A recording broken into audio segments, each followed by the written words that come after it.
Saksakallan gunarnavasya Vande Guru Sri Charanaravindan.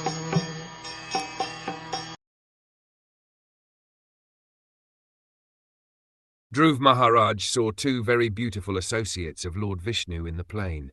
They had 4 hands and a blackish bodily lustre. They were very youthful, and their eyes were just like reddish lotus flowers.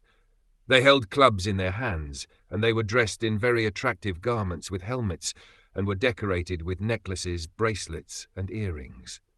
The inhabitants of Vishnu Loka are of the same bodily feature as Lord Vishnu, and they also hold club, conch shell, lotus flower, and disc. In this verse it is distinctly stated that they had 4 hands and were nicely dressed. The description of their bodily decorations corresponds exactly to that of Vishnu. So the 2 uncommon personalities who descended from the airplane came directly from Vishnu Loka, or the planet where Lord Vishnu lives.